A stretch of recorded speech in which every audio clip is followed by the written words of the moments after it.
How's your Cannes so far? It's just beautiful.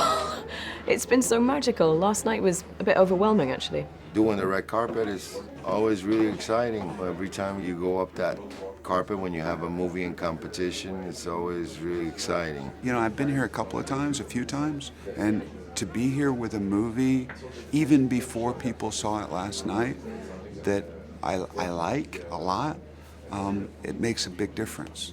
It makes a big difference. We're proud of this movie.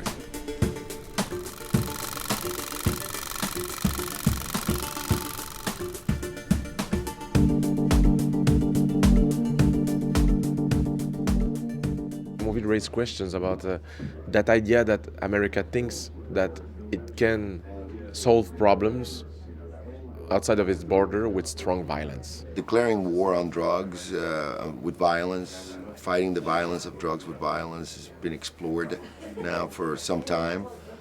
It's not going anywhere. I think all it does is spark debate. You know, this is a hypothetical, and that's all it is.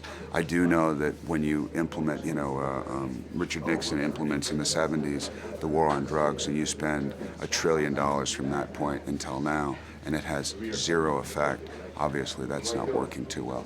We need to explore the road of legalizing some of these drugs. It's a little bit more complicated than just saying it here, but it needs to be explored. So everyone has a different moral compass in the movie, their own moral journey. How did that affect your process and preparing?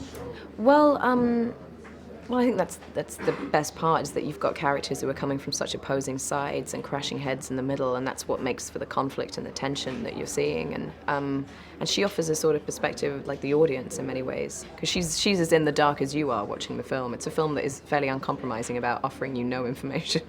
You know what I mean?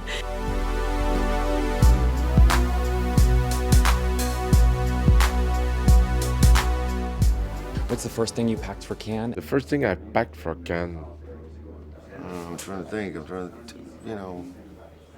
Probably some chewing gum. Well, I put the shoes in the bottom of the case. Shoes. I think it's my shoes. Shoes that I lost last night. I packed some flip-flops, which I haven't had a chance to wear yet. You have to tell me the story about the shoes. How did you lose them? I know, it's just that we had the big party in a boat, and when you're in those boats, you have to remove your shoes.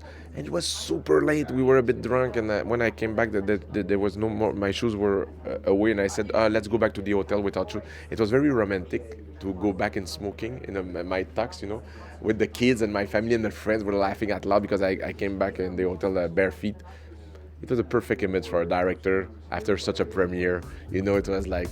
I will remember all that. We laughed a lot, actually.